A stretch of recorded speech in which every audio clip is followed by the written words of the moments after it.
6월 21일 말씀 묵상하겠습니다. 함께 기도하겠습니다. 하나님, 우리는 한 치 앞도 알지 못하는 자들입니다. 우리가 가진 것을 근거로 해서 내일 일을 자랑하는 자들 되지 않게 하시고, 오늘 주께서 주신 한 날을 기쁨으로 또한 감사함으로 보낼 수 있는 지혜로운 자 되게 하여 주시옵소서. 예수님 이름으로 기도했습니다. 아멘. 오늘의 말씀은 잠언 27장 1절부터 13절까지의 말씀입니다. 말씀을 함께 살펴보시기 전에 개인적으로 말씀을 꼭 읽으시고 묵상하는 시간 가지시기 바랍니다. 27장 1절입니다. 너는 내일 일을 자랑하지 말라. 하루 동안에 무슨 일이 일어날는지 내가 알 수 없음이니라 라고 말씀하고 있습니다. 그렇습니다. 우리 사람은요, 내일 일을 알지 못합니다. 내일은 하나님께 속해져 있는 것입니다. 내일뿐만 아니라 우리는 한 치의 앞도 알 수 없는 존재들입니다. 다만 우리에게 주신 오늘을, 현재를 살아가는 자들이죠. 그리스도인들은 과거의 매인 자도 아니고 또한 미래를 사는 자도 아니고 오늘 주신 하루를 하나님 안에서 감사함으로 살아가야만 하는 자들입니다. 그런데 어떤 사람들은 자신이 가지고 있는 어떤 소유나 자신이 이루어 놓은 어떤 성공의 조건들을 가지고 자랑을 하게 됩니다. 그러나 실상 그가 오늘 죽을지 내일 죽을지 알지 못합니다. 하루 동안에 그가 쌓아 올린 모든 것들이 무너져 내릴지 사실 알 수가 없습니다. 그래서 하나님께서 우리에게 주신 기쁨의 날은 기뻐하면 되고, 또한 곤고한 날은 우리가 우리 자신의 삶을 돌아보면 되죠. 그래서 오늘 잠언 1절의 말씀을 보면 내일 일을 자랑하지 말라고 말씀하고 있습니다. 이 내일은 우리의 영역이 아니라 하나님께 속해져 있는 영역이기 때문입니다. 무슨 일이 일어날지 내가 알 수 없습니다. 겸손하게 우리 자신의 한계를 인정하면서 오늘 주신 하루를 감사함으로 살아가는 우리 모두가 되기를 바랍니다. 2절입니다. 타인이 너를 칭찬하게 하고 내 입으로는 하지 말며 외인이 너를 칭찬하게 하고 내 입으로는 하지 말지니라 라고 말씀하고 있죠. 그렇습니다. 사람들이 우리를 칭찬하게 해야지 우리 자신을 우리 스스로 칭찬하거나 자랑해서는 안 된다라는 말씀이죠. 그렇습니다. 우리가 보기에 우리의 행위는 다 옳다라고 생각하면서 선택하게 되죠. 우리는 우리 자신이 옳다라고 생각합니다. 우리 자신이 행하는 일들은 다 맞는 일이다라고 생각을 할 때가 많아요. 그러나 한 가지 일을 바라보는 데 있어서 모든 사람들의 관점은 다르지요. 나는 옳다라고 생각해서 이것을 선택했지만 다른 사람들은 또 다른 시각으로 바라볼 수 있습니다. 칭찬하는 것, 우리 스스로가 아니라 바로 다른 사람이 우리 자신을 칭찬하는 삶을 살아가야 한다는 말씀이죠. 두 번의 반복적으로 내 입으로는 하지 말라. 내 입으로는, 내 입술로는 너 자신을 칭찬하지 말라. 그것은 칭찬이라는 것은 내가 하는 나의 영역이 아니라 바로 다른 사람들이 외인이 나를 행해서 주어질 때 진정으로 가치 있는 것이다 라고 말씀하고 있습니다. 3절을 보면은요. 돌은 무겁고 모래도 가볍지 아니하거니와 미련한 자의 분노는 이 돌보다 무겁다라고 이야기하고 있어요. 돌이 무거운 것이죠. 모래도 무겁습니다. 그러나 미련한 자, 여호와를 경외하지 않는 자들이 이 감정적으로 분노하게 되면은요, 이것이 엄청난 무게로 사람들에게 괴로움을 줄 수도 있고 무겁게 짓누를 수 있다라는 이야기입니다. 자기 자신뿐만 아니라 이것은 다른 사람에게도 그러한 부정적인 영향을 미칠 수 있다라는 겁니다. 분은 잔인하고 노는 창수 같거니와 투기 앞에서는 누가 서리요? 라고 말씀하고 있죠. 그렇습니다. 이 분과 노는요, 다른 사람들뿐만 아니라 자기 자신을 파괴할 수 있을 정도의 잔인함과 그러한 무서운 파괴력을 가지고 있습니다. 그런데 이 분노보다 더한 것이 바로 투기라고 말하고 있는데요. 이 투기는 질투와 시기를 말하고 있어요.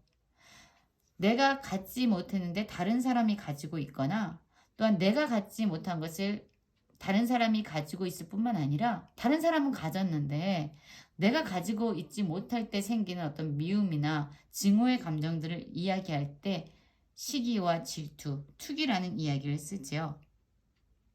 분노보다 더 잔인하고 더 파괴적인 것이 바로 이 시기와 질투라고 말씀하고 있는 것입니다. 또 오늘 말씀 중에서요, 반복적으로 말씀되고 있는 부분이 5절부터인데요. 면책은 숨은 사랑보다 나으니라 라고 말하고 있어요. 이 면책은 무엇입니까? 그가 잘못하고 있는 것을 징계하거나 그에게 충고를 한 것을 면책이라고 합니다. 이렇게 솔직하게 상대의 잘못에 대해서 그가 잘 되기를 바라는 사랑의 마음을 담아서 충고하고 조언하는 것은 표현하지 않는 사랑보다 훨씬 더 가치 있는 것이다 라고 말하고 있어요. 그러면서 6절에도 동일한 말씀이 반복되고 있는데요. 친구의 아픈 책망은 충직으로 말미암는 것이나 원수의 잦은 입맞춤은 거짓에서 난 것이니라. 그렇습니다. 이 겉모습을 보면은요, 아픈 책망을 하는 친구가 있습니다. 그런데 이 아픈 책망을 하는 친구의 동기는요, 정말로 친구를 사랑하고 충성과 정직함으로 기인한 책망입니다. 정말로 상대가 잘 되기를 바라면서 상대에게 최선의 것을 주는 사랑이죠. 이 사랑에서부터 비롯된 책망은 어떤 것보다 낫다고 말씀합니까? 원수예요. 이 원수가 오히려 잦은 입맞춤을 하면서 달콤한 칭찬과 사랑의 말들을 쏟아내고 있습니다. 그런데 이 동기는요, 진심이 아니라 진실이 아니라 거짓에서 난 것이다 라고 이야기하고 있어요. 그래서 여러분, 정말로 친구의 아픈 책망과 원수의 잦은 입맞춤을 겉모습으로만 우리는 판단해서는 안 되고 정말로 그들의 동기와 그 행위에 담겨진 마음까지도 함께 분별할 수 있는 힘이 필요합니다. 여러분, 지금 정말로 우리가 사랑하는 사람이 있다고 한번 생각을 해보십시오. 근데 그가 잘못된 길로 가고 있어요. 그러면 어떻게 해야 됩니까? 그를 사랑하고 그에게 최선의 것을 주고자 하는 마음에서 충직으로 말미암아 그에게 아픈 책망이나 면책을 하는 것이 가치 있는 일이라고 말하고 있어요. 그가 잘못되는 것을 알매도 불구하고 그냥 내버려 두는 것은 진정한 사랑이라고 할 수 없고 진정한 친구라고 말할 수 없다는 거죠. 7절입니다. 배부른 자는 꿀이라도 싫어하고 줄인 자에게는 쓴 것이라도 다니라. 여러분, 이 꿀은 잠언에서 계속적으로 긍정적이고 아주 유익한 걸로 표현되고 있잖아요. 그런데 이 배가 부르면요, 배가 부른 사람들은 이 꿀도 싫어한다는 거예요. 꿀은 좋은 것이지만 내가 지금 어떠한 상황에 처해 있느냐, 내 입장이 어떠하냐, 내 처지가 어떠하냐에 따라서 이 유익한 것일지라도 싫어할 수 있다는 겁니다. 그러나 반면 줄인 자는요, 쓴 것, 이 쓴 것은요, 어느 누구도 취하지 않지요. 그런데 이 사람이 배가 줄였기 때문에 그 쓴 것이라도 먹으면서 달게 느낀다라고 말하고 있습니다. 그러니까 이 세상에는 절대적인 가치가 없다는 거예요. 하나님 외에 이 세상의 모든 것은 사람들의 입장이나 상황에 따라 다른 의미로 다가올 수 있고 다른 가치로 다가올 수 있다는 겁니다. 9절에서도 아까 면책이나 아픈 책망과 같은 말씀이 반복되어지고 있습니다.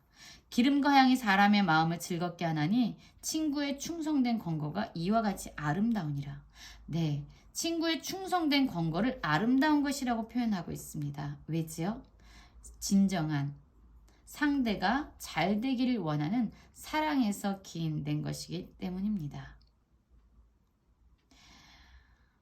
12절과 13절은요. 지금까지 잠언에서 계속적으로 반복되어진 말씀이 다시 한번 언급되어지고 있습니다. 슬기로운 자는 재앙을 보면 숨어 피하여도 어리석은 자들은 나가다가 해를 받느니라. 그렇죠.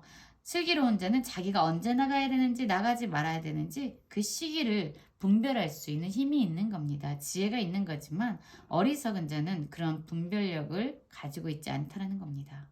13절에서도 보증에 대한 그의 몸이 볼모 잡힐 것이다 라고 하면서 보증에 대한 경계를 하고 있습니다. 지금 우리는 사실 내일 일을 한 치 앞도 알지 못하는 연약한 자들입니다. 오늘 하나님께서 주신 이 하루를 겸손하게 또한 감사함과 기쁨으로 살아가는 모든 성도님들 되시기를 간절히 기도합니다.